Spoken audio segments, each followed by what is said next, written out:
The notion of a lost civilization was not a new idea. From Plato comes the story of Atlantis, a great advanced civilization. And the suggestion is that it's this hubris, this conceit of Atlantis, that it had become so sure of itself that somehow the universe struck it down. If, for example, we were to face another comet impact as we did 12,800 years ago, I don't believe that our civilization would survive such a cataclysm. Those who would survive would be hunter-gatherers, people like the Kalahari Bushmen. Hunter-gatherers are in the business of survival, and they would get through it. And 10,000 years from now, their descendants might tell a story about how there had been a time when there was a great civilization on this earth. So advanced, its powers were almost miraculous. Do you know, they could send people to the moon. They could fly around the world. They could speak to each other on other sides of the planet. But something went wrong. They became cruel. They became arrogant. They began to impose their will on others. They ceased to wear their prosperity with moderation, and the universe struck them down. I think there's a message in the Atlantis story for our civilization. We should stop being so fucking arrogant and proud in our achievements. We should show some humility, and we should learn the lessons of the past.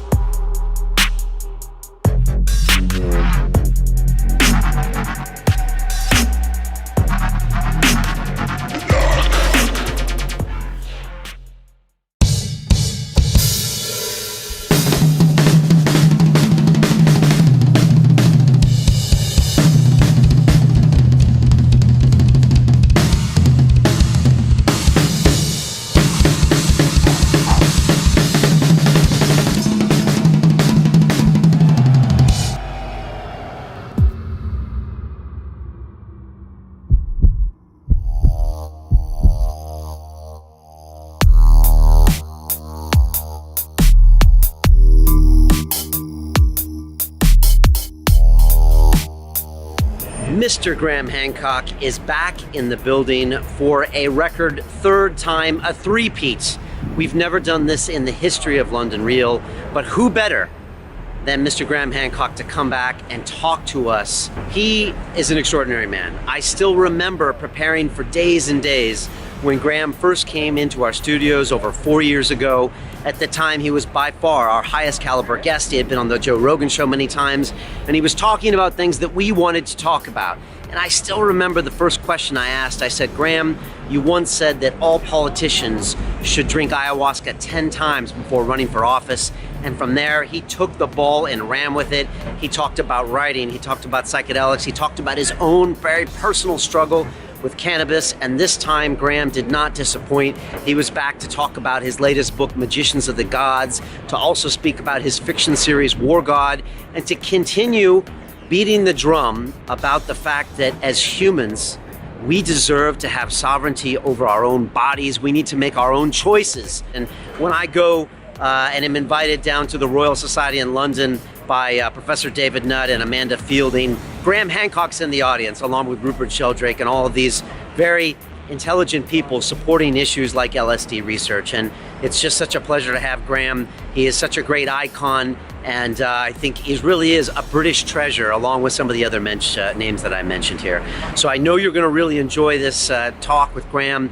Again, it was just fiery, and everything is just packed with knowledge, and so just so grateful to have him on the show, and I know you're going to enjoy it very much. Of course, I am coming at you from Shoreditch, one of the most beautiful places in London. Come check it out, or come see us in the studio sometime. And I am loving the videos I'm watching from all of you around the world. Thank you so much for posting videos of you getting out of your comfort zone on our academy. We've got our Create and Connect 4-week cycle that pushes people to do different things, to challenge yourself, to make a plan, to be accountable, not to mention the body and mind challenges. If I see one more video of someone taking a cold shower naked. I'm gonna fall off my chair. Not to mention, we did a Get Up Early challenge. We did an affirmation challenge, all inspired by guests on London Real. So all that good stuff is happening over the Academy. But I just wanted to say thank you all for those videos. It just always uplifts my spirits. I get home at night and I get on the activity feed and I watch one of those. So it's all good here in London. We are back in the mix. We are cranking things out. And now I leave you with Mr. Graham Hancock. Pay attention.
This is London Real. I am Brian Rose. My guest today is Graham Hancock, the British journalist and author of the best-selling books, The Sign and the Seal, Fingerprints of the Gods, the War Gods series, Supernatural, and your most recent book, Magicians of the Gods.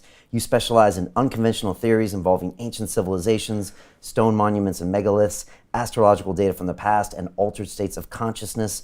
Your books have sold more than 5 million copies worldwide and have been translated into 27 languages. Graham, welcome back to London Real. Thanks. Good to be with you again.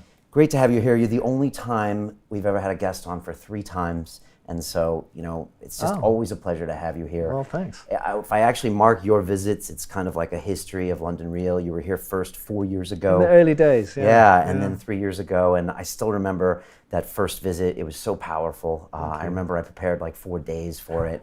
And you came on and you just spoke so honestly about everything, about consciousness.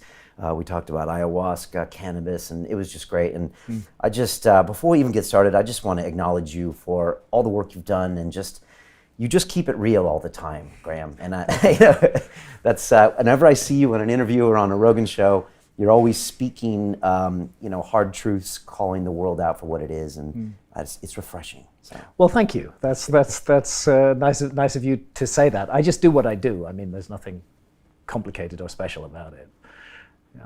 Yeah, you seem to be very true to what you're doing. So what has been happening with you the past 3 years?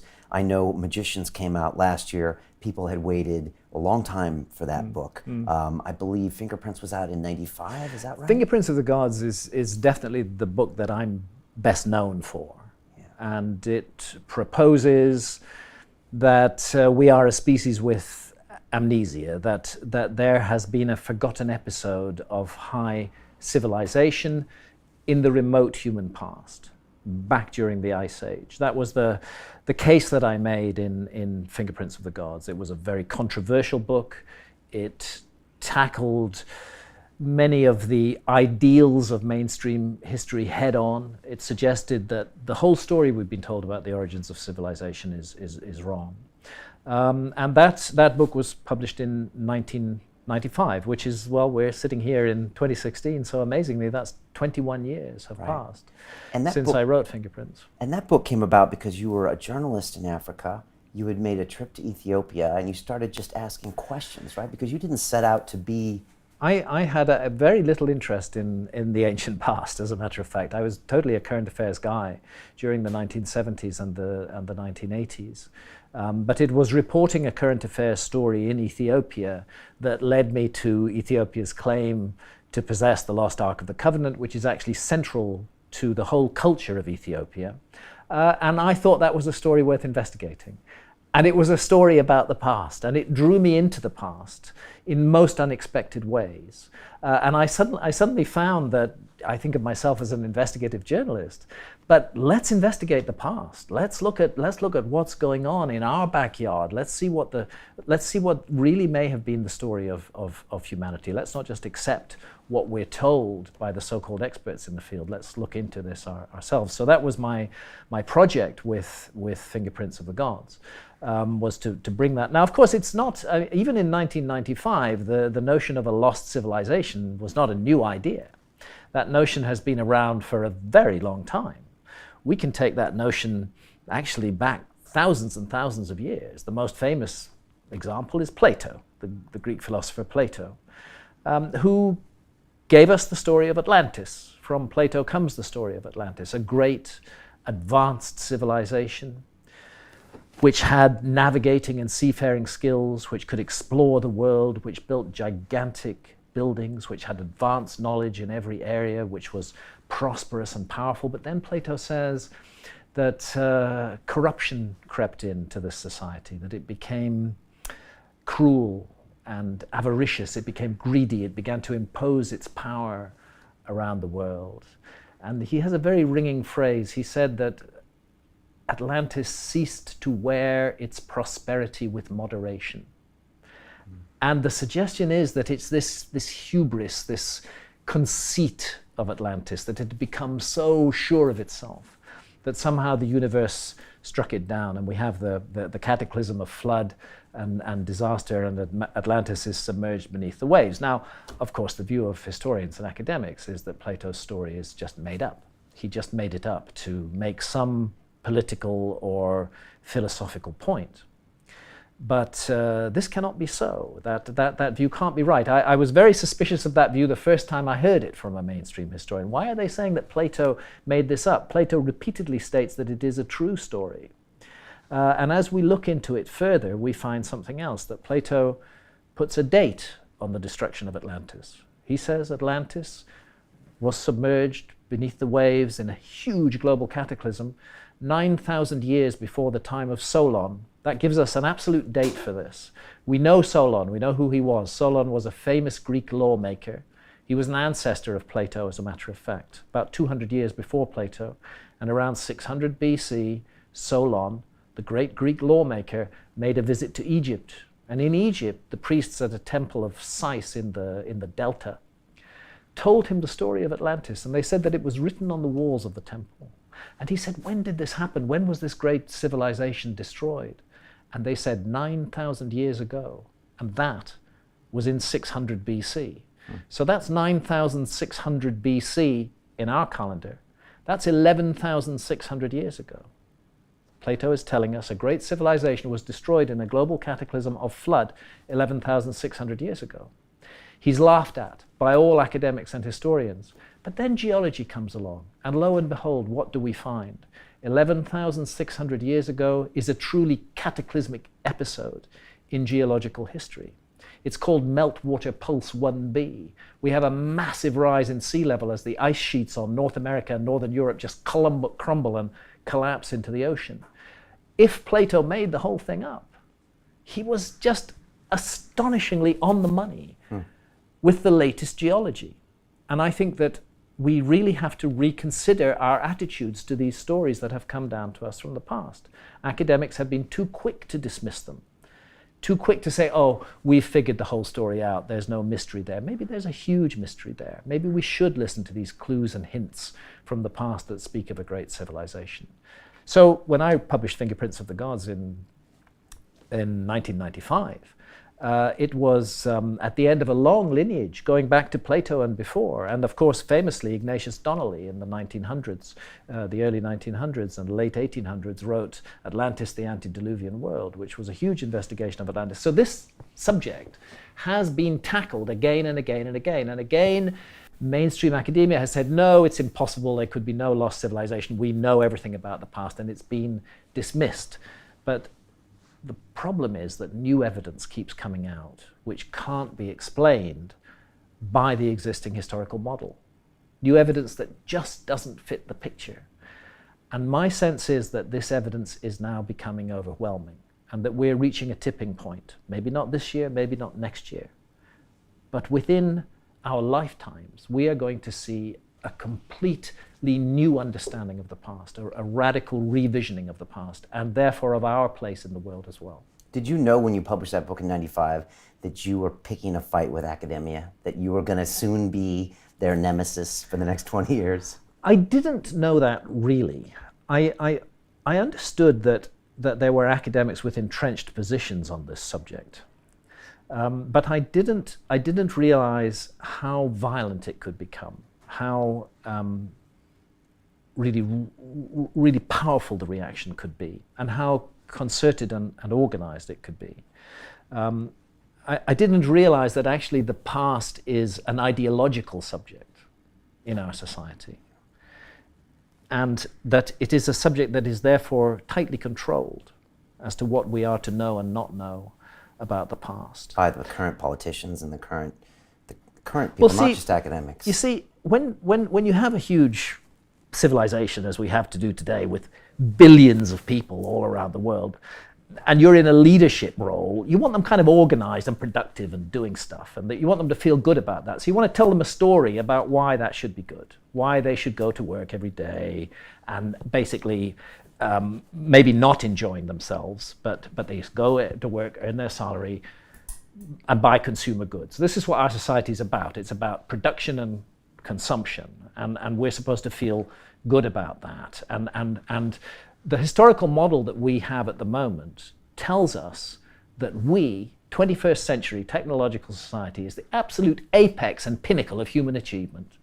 We are it. We're the bee's knees, you know. We've made it. We're the end of that long story, and here we are, and we should just produce and consume endlessly in this sort of hedonistic binge, and that's what life is all about. And that is very nice for those in positions of power, because if people will buy into that, they stay quiet, they don't ask questions, they don't complain, they don't riot in the streets, they just do their jobs.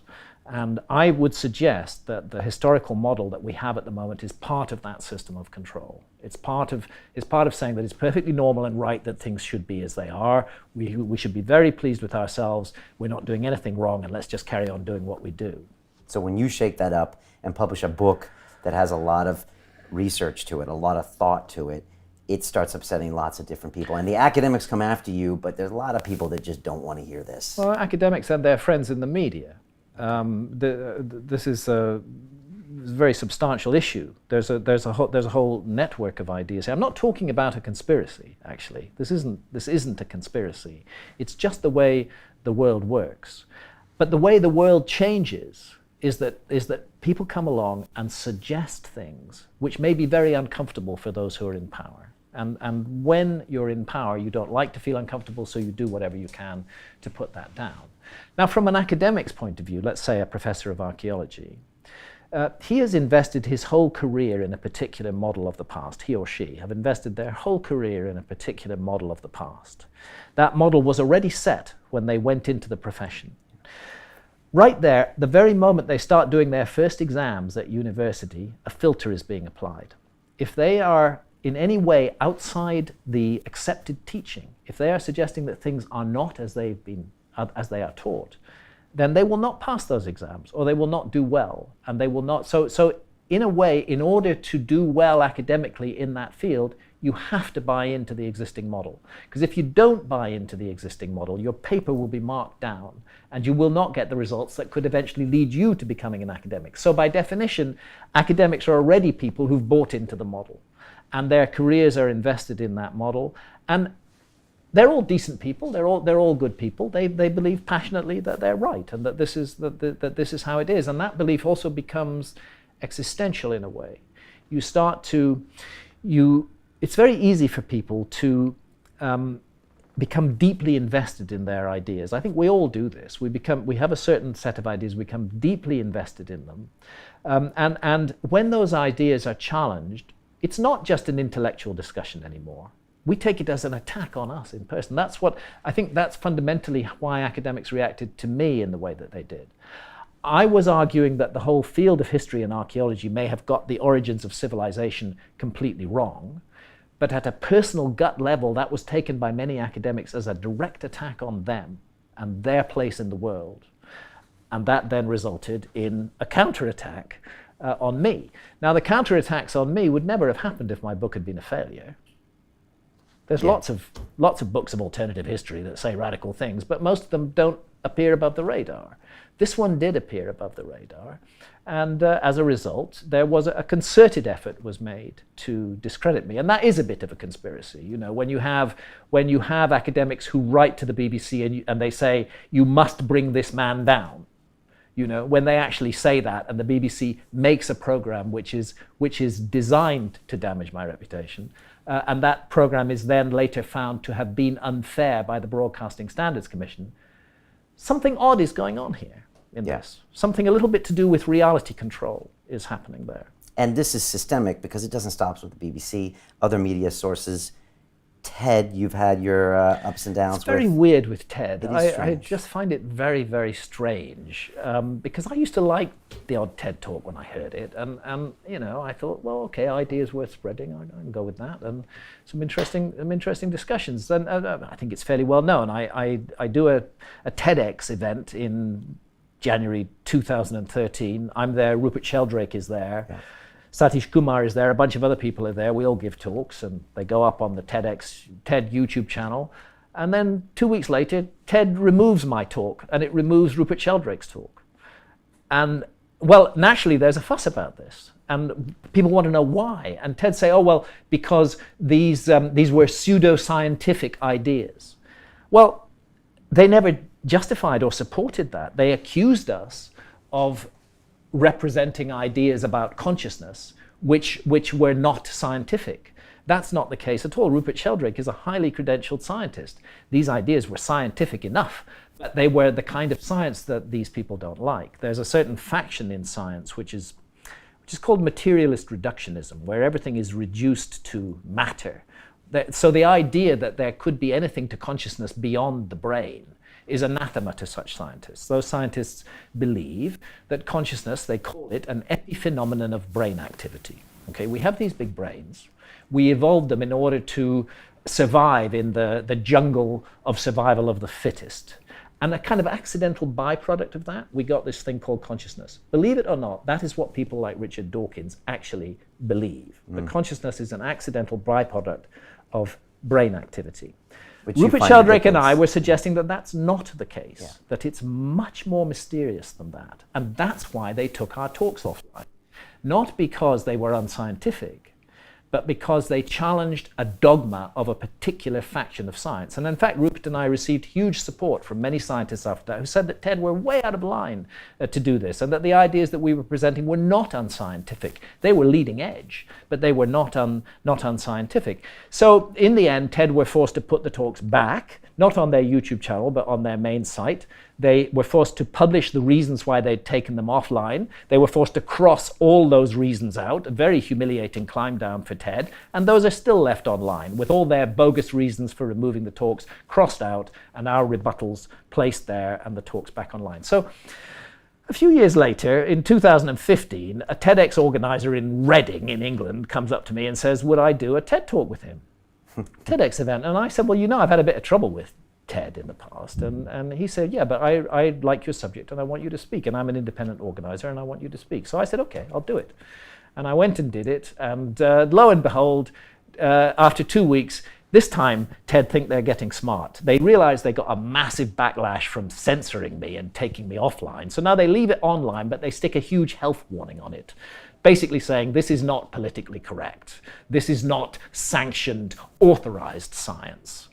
You know? And so the view of TED seems to be that actually its audience can't make up their own minds, that they're like children, that they're not capable of deciding for themselves, and that TED must curate and shepherd everything and to present them with the correct material for their minds.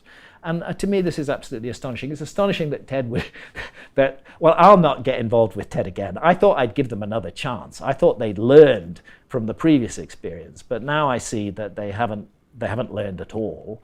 and that there's no point whatsoever in using their platform. Yeah, I think they're very sensitive about consciousness, psychedelics. You probably are at one of the very few talks that's even up there. Oddly enough, they have covered psychedelics Really? in talks before. I don't think that's the problem. I think they're willing to talk about psychedelics, particularly in view of the fact there's such a lot of good scientific research going on psychedelics now. Yeah. They're willing to talk about that. But the question is, how do you position that talk?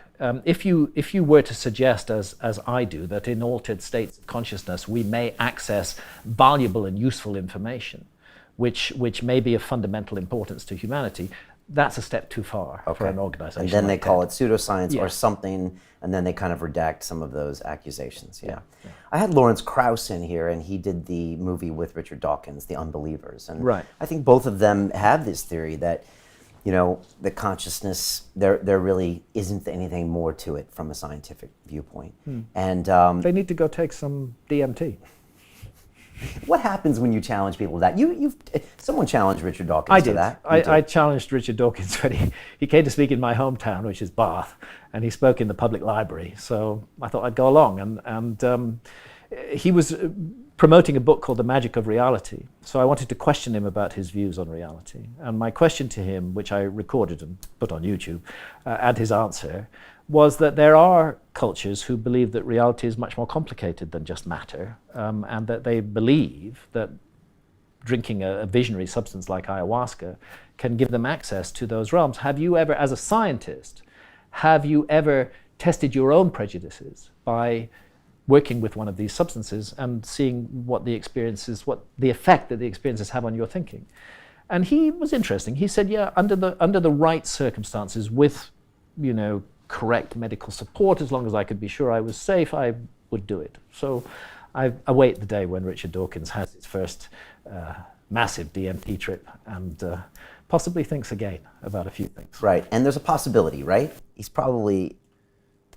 I think there is a possibility, especially with, at any rate, it's not impossible. The conditions that Richard Dawkins set, which would be, when I asked him that question and he publicly answered to it, was that he wanted medical supervision. He wanted to be assured that he would be safe. Well, there's work going on with psychedelics at Imperial College in London right now, which will provide him with all of those things. So if Richard Dawkins actually wants to put his money where his mouth is, he can contact Professor Richard Nutt, and he can have, at any rate, a deep psilocybin experience in Imperial College. And I think he would find that interesting. I think even if it didn't shake up his view of the world, he would find it an interesting thing to do. Yeah, he can do that, I think, legally now, because David Nutt has Of course, the ability to do that. And I think they are doing a DMT study next. So, Hopefully a DMT study is coming up, yeah. in some way, did Fingerprints of the Gods put you on a journey to start thinking about altered states of consciousness? I mean, as you get more into looking at some of these monuments and monoliths in the history, did that contribute to that journey, or was it just you being exploring? Not as an individual. I had become aware, if you like, of the spiritual side of life, not through the mainstream religions in the West, but through my studies of ancient Egyptian scriptures and religions. And immersing myself in that material had, I suspect, opened me to the possibility of other realms, of other realities. But I hadn't really considered how one enters or explores those realms. I'd always thought that the Great Pyramid, whatever else it is connected to consciousness in some way, that it's like a huge instrument which is designed to enhance or affect consciousness in certain very specific ways. If you ever have the opportunity to be alone inside the Great Pyramid, as I have had on a few occasions, it's truly a mystical experience, especially if the lights go off. It can be very extraordinary, and it affects consciousness. So I was aware of consciousness. I was aware that there were views that we live in a complex reality, that there are spirit worlds, which quantum physicists might call parallel universes. All of this I was aware of it, but I hadn't really thought this is something I would look into. After I'd finished Fingerprints of the Gods, I then went on and wrote a series of other books on the lost civilization theme. The huge book published in 2002 was Underworld, documenting 7 years of scuba diving, looking for ruins underwater. And I wanted to do something different after that. I wanted to get away from the whole lost civilization and these endless bloody arguments with academics and their mates in the media. I just thought, I've done that. I was interested in human origins. And I need to cut a long story short here, but the background research I did focused on the issue of cave art. When did our ancestors, why did they suddenly start creating this fantastic art in these deep caverns, deep beneath the grounds, or in rock shelters high in mountains in South Africa, all over the world? And then I found there was a really good explanation for that. Let's pay tribute to the late, great Terence McKenna and his book, Food of the Gods. It's the stoned ape theory. Implicating psilocybin in the emergence of modern human consciousness. But let's also pay tribute to David Lewis Williams, who's a professor of archaeology and anthropology at the University of Witwatersrand in South Africa. And David Lewis Williams, right back to the 1970s, had been arguing that the secret of rock and cave art all around the world was that it was shamanistic art, that these were shamans who had entered deeply altered states of consciousness, returned to the everyday state of consciousness, and painted their visions. And that's why there's so much in common with these images all around the world. And I suddenly realized, this is fascinating. There seems to be this moment in the human story when the light just goes on and we become recognizably us. That's what I'm going to look at. So then the next thing was, okay, I'm a hands-on researcher. I'm not just going to sit in a fucking armchair and write about this. I've got to do some serious work. That's the journalist in you, right? Yeah, I'm going to do some serious work. That's the journalist in me. Because an academic would have just sat in the armchair. Perhaps. And indeed, David Lewis Williams, who I have huge respect for, has done precisely that. He refuses to take any psychedelic, even though his argument is that psychedelics were responsible for cave art. Okay. He doesn't want to take one himself. He says, I don't want to burn my brains, and anyway, the research is there. I don't work that way. If I'm going to write about something, I have to experience it. Otherwise, I shouldn't be writing about it. And therefore, I needed to have psychedelic experiences. I had psychedelic experiences before, very few. I'd taken LSD in 1974 when I was 24 years old. And then I had no more psychedelics until I started to research the book that became Supernatural. I discovered that in the Amazon jungle, there are shamans who are drinking a powerful visionary brew, and what are they doing afterwards? They're painting their visions, exactly like those cave artists. I realized it was a key. I could learn from this. So I went to the Amazon, and I had my first series of ayahuasca sessions with shamans in the Amazon, and it was an extraordinary series of experiences which shook me to my core. It gave me what I needed to write my book, to do the research authentically, but something else as well. A whole new path opened up in front of me, an area of inquiry and investigation that I'd never even considered before, and also valuable personal lessons to learn from these ancient teacher plants, because I believe that that's what they are. And our society, with its rabid, hysterical, demonizing attitude to psychedelics, is dead wrong. 100% wrong. And 100 or 200 years from now, people will look back on this age and the persecution of the war on drugs, and they will see it as a terrible time in the human story when a dreadful, dreadful mistake was made, which was only corrected with great difficulty. You know, the people who created the war on drugs are the same ugly people who are invested in war and harm and hatred and damage all over the world. And since we're suffering from the consequences of their actions in those other areas, we should wake up to the fact that the war on drugs is another one of those consequences, that those same vile and evil people who've turned the world into hell are the people who declared the war on drugs. When it comes to psychedelics, are we getting small wins? Do you feel like we're getting there? Yes. Okay. We are getting small wins in psychedelics. There's a huge process underway. It's difficult to see the whole picture because we're in the middle of it at the moment. It's difficult to know where it's going to go on. I think the internet has played a big role in this. It means that information can't be kept within exclusive little cliques anymore. It means that information is free and that people can gain access to information and find out things for themselves. And I think this has led to an across-the-board questioning of authority structures in our society. See, the curious thing about democracies, we're told democracies are great things, and democracies are great things, of course. But what happens in a democracy is that you get a massive investment in the manipulation of public opinion. See, a dictator doesn't care about manipulating public opinion, because a dictator doesn't care about public opinion.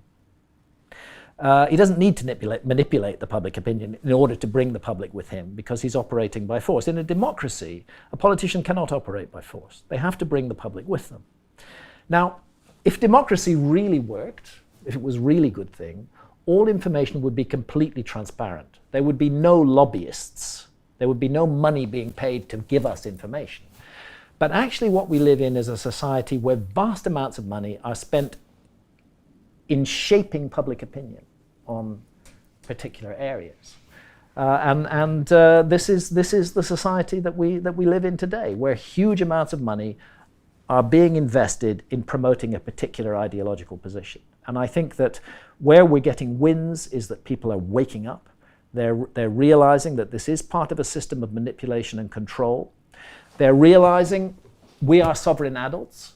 We have the right to do with our own bodies what we wish, so long as we do no harm to others. I mean, what an absurd abuse of human rights for a politician to say that he will send you or me to prison because we've experienced a psychedelic. We didn't do any harm to others. We underwent a personal experience, and for that, we're going to be sent to prison. This is the Inquisition.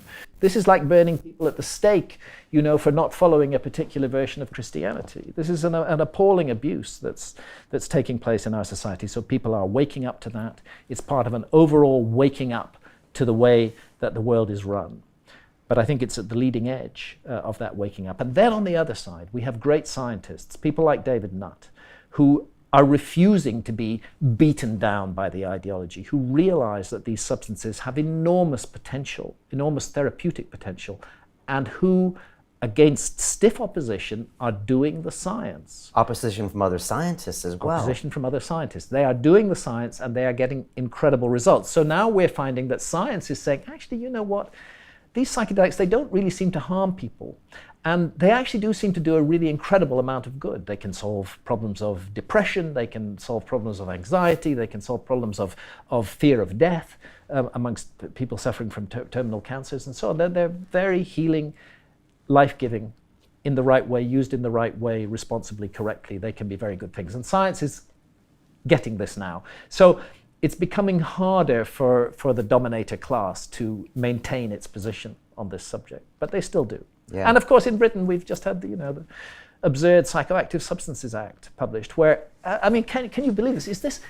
Are we actually living in 2016, or is this 1984?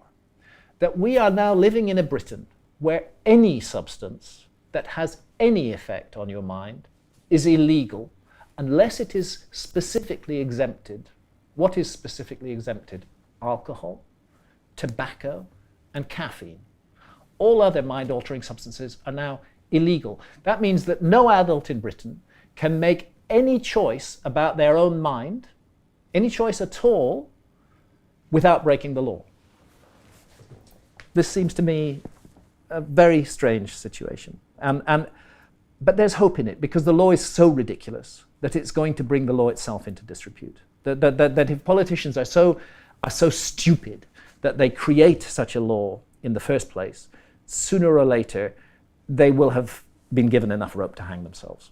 Do you think Britain's going backwards then when the US is going slightly forward? I think Britain's going really radically backwards at the moment because we have a bunch of incredibly dull, narrow-minded, stupid politicians in Britain. Got plenty of dull, narrow-minded and stupid politicians in America as well. But America is a country where actually democracy can work. The citizens of Colorado decided that it was extremely inconvenient for them and an abuse of their rights as adults that they were not allowed to smoke cannabis. So they made cannabis legal. They took a vote, they legalized it, and now you can go into beautiful cannabis boutiques across Colorado and be treated as an adult, buy whatever you want, and leave. Nobody is judging you. Nobody's asking you questions. Nobody's sending you to prison. This is a great thing about America, that individual bits of America can make up their mind on an issue regardless of the federal view. See, I can't imagine Northumberland or Yorkshire making cannabis legal. With Westminster disagrees, but Colorado and Alaska can. So yeah, I think America is moving ahead. It's a good thing too, because America as a state entity has been the driving force behind all the evils of the war on drugs. So it's a very good thing that the American people at the grassroots level are saying enough, and they are ending that war state by state. Because make no mistake, the ending of the war on cannabis is the beginning of the end of the war on drugs. Yeah. And those who are invested in the war on drugs are desperately struggling to stop the legalization of cannabis because they know that it's going to open the floodgates, and suddenly, all over the world, adults will be allowed to make decisions about their own minds, their own bodies, and their own consciousness without asking anybody's permission or breaking anybody's law, so long as they do no harm to others. It's fascinating to watch this kind of a civil war in America where the federal is saying one thing, the state is saying the other. They both don't want to fight too hard against the other, but it's changing. Yeah. And you spend time in Colorado. When you're in a state like that is open to this idea of having sovereignty over your own body, does that have a knock-on effect to the rest of the society? Does it just seem like a different place? I think it does, yeah. I like the air in Colorado. I feel that I'm breathing the air of some kind of freedom there, that people have freely chosen a particular way and they've made it happen. Interestingly, people from all over America are flocking to Colorado. It's a very attractive place to go and live now. I understand property prices are zooming up. There's a huge economic boom as a result of cannabis. I suspect a lot of other states are looking at that and thinking this may be the way to go. It's still today 750,000, 750,000 Americans are still arrested every year for possession of cannabis. That's 750,000 Americans every year who are getting criminal records for doing what? Having a mild experience in their own homes, doing no harm to others. Of course, this is insane. And the same society even encourages them to drink alcohol, which is a far more dangerous drug. So we need to wake up as a human species. We need to become our own leaders. This is in my view, the next step forward is, do we really need leadership? If we need leaders, then that suggests we are infants, that we're not capable of making mature and informed decisions ourselves. And I think that if humanity is going to progress, if we're going to move forward, that's the next step that we have to come to, that the role of leadership in society gets reduced. That we don't have these high-profile campaigns and these celebrity leaders going around. We don't actually need leaders. We can all be our own leaders. We need administrators. We need technocrats who can do certain things for us, but they're working for us. We're not working for them, you see. That's the thing. It's interesting you say that now that we're in full bore of a, incredibly, almost intensely insane American presidential race where it's not only leaders, but it's turned into celebrity. It's almost turned into show business. Yeah. And no one really questions the fact that we should maybe not be voting for someone and lead ourselves. It's more who are we voting for? Let's talk about this person. But people aren't really asking the questions you're talking about. No, those questions aren't being asked. But I think it's interesting what we're observing in America. I think what's driving it in America is a deep distrust of authority and a deep distrust of anything that's connected to the status quo. I'm not sure if politicians have really got the message yet. There's absolute revulsion at them here in Britain and in America. We're revolted by our political class. They're disgusting individuals. I can hardly think of a politician whose hand I would even wish to shake. And I would certainly be washing my hands afterwards if I did. Really repulsive individuals. So the vote for Trump is really a vote against them. I think it's a vote against the system. Yeah. I think it's a vote against the system that has failed Americans again and again and again. And it's the same system all over the world that's failing Britons and failing the French and failing everybody else. It's a global system of control. I think people are aware of that. I think they're fed up with that, and I think they want change. So Trump is getting support because he's certainly not part of that. He looks different. He sounds different. He feels different. Bernie Sanders got a lot of support for the same reason. He looks and sounds different. They were saying very different things, but both of them were anti-establishment figures. And that's what's going on here, that the establishment itself is losing its grip. And we are seeing a kind of crazy chaos resulting from that. But we will sort it out. Human beings are capable of sorting things out. We don't need leaders to sort things out. We can sort things out ourselves. So this is progress, really. I would say so. Okay. Yeah. You mentioned cannabis before. When you were here 4 years ago, you talked about your relationship with cannabis and how another plant ally, Mother Ayahuasca, had kind of discussed things about the other plant ally, cannabis, with you. Has your relationship with cannabis changed since then? Yeah, a bit. Can you describe So that? basically what happened with me and cannabis was that I had a very long relationship with cannabis. It started late. I didn't start smoking cannabis until I was 37 years old. And by the time I was in my early 40s, it had become a very central part of my life. And that's when I discovered I could write with cannabis as well as, just enjoy nice food. So I actually wrote Fingerprints of the Gods entirely under the influence of cannabis. I was stoned, and my critics will say, "Oh, that explains everything," and they do actually. Right, they do. Okay. Yeah, that's one of the arguments. Hancock uses drugs, so we can't believe anything he says. The ultimate ad hominem argument. Yeah. Okay. All right. Okay. Yeah. So where was I? Oh yes, the relationship with cannabis. So it started in the early 40s. The problem was, cannabis, like any of our plant allies, needs to be treated with respect. If you use this stuff 16 hours a day, 7 days a week, that's not respecting it. And I was definitely getting bent out of shape in lots and lots of ways. I realize now that at that period of my life, around about 2009, 10, 11, thereabouts, I had become extremely paranoid and very suspicious of other people's motives. I lived in constant suspicion. And that's when I had a series of 5 sessions of ayahuasca in Brazil in October 2011. And those sessions focused entirely on my cannabis habit.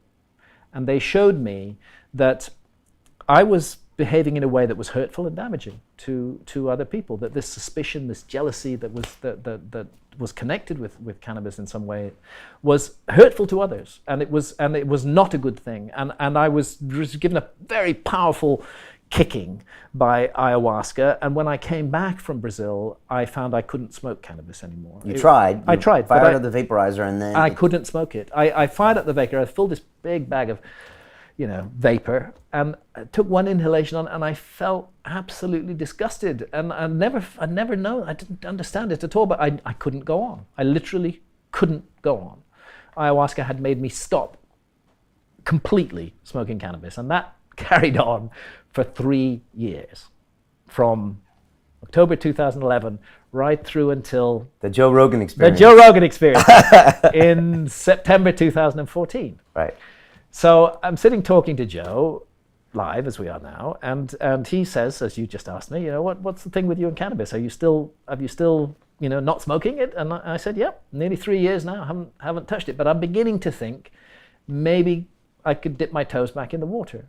So Joe says, why don't you start now? And pulls out a nice fat California joint. Joe doesn't need a lot of encouragement for that. So we lit it up and smoked it on air, and I did enjoy it, actually, very much. And so what's happened since then is it that in situations like Colorado, where there's no hassle, okay, I'm not compelled, I don't feel a compulsion to use cannabis anymore in the way that I did, but I do enjoy using it, and where it's convenient and easy for me to do it, spending a lot of time in Colorado these days, I do. I particularly like cannabis in the form of oil. I don't smoke.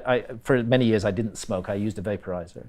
But I think cannabis oil is a very interesting way to take cannabis. Orally. Yes, okay, yeah. Orally. And of course, in Colorado, with the whole medical marijuana industry, they've really developed really excellent cannabis products, and you can pick and choose exactly what you want, and with the full knowledge that it's totally legal and nobody's going to break down your door or wreck your life for doing so. And again, safe, and you know what it is, and yeah. What a concept, right? It's a really great concept. Continue watching this fascinating conversation for free by clicking on the link below to visit our website, and I'll see you on the inside. I think it's important to work on the way we behave with other people, and to try as far as possible to be nurturing and positive, but also to be honest. Be your own leader. Don't accept the leadership of others.